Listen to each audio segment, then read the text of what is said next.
ئاسیا درێژترین ساڵی تەمەنی خۆی لەنێو ئەم کەمپەدا بەڕێ کرد، ئەو ساڵی کە بەهۆی ناهەمواریەکانی ژیانیەوە هەردوایی نەدەهات.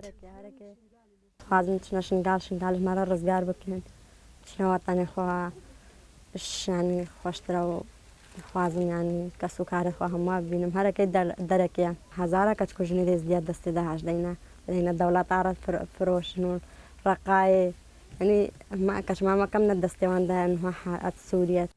کچێک کە ئەمە ئەلبومی بیرەوەریەکانی بێت ئاسان نییە هەروە بە ئاسانی لەگەڵ ژیانە دەستکورت و بێدەرەتانەکەی نێو کەمپ هەڵ بکات. ماڵەما خۆش بوو ماڵەما قەسر بوو غرفەمە هەبوو غرفەمەت خۆش بوون هەموو ژمەتە کاشی ئەو بوونش بەر خۆشتر بوو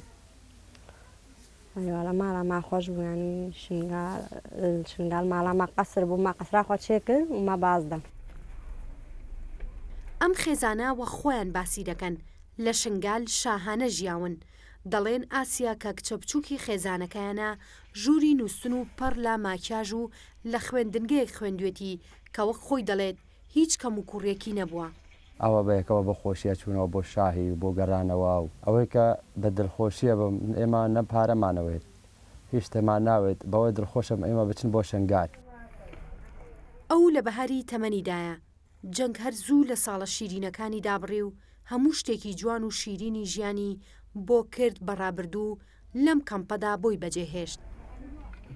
ڕەنگە تێپەڕبوونی هەر ساڵێک لە نێو ژیانی ئاوارەییدا خەمەکانی ئەمان گەورەتر بکات چونکە وە خۆیان دەڵێن چاوەڕوانن ساڵی نوێ دوو هەواڵی دڵخۆشکەری پێبێ بۆیان ڕزگاربوونی کەسوکاریان لە دەستی داعش و گەڕانەوە بۆ زێدی خۆیان. تەرزە عەبدوڵڵا ڕوودا و کەمپی ئاشتی.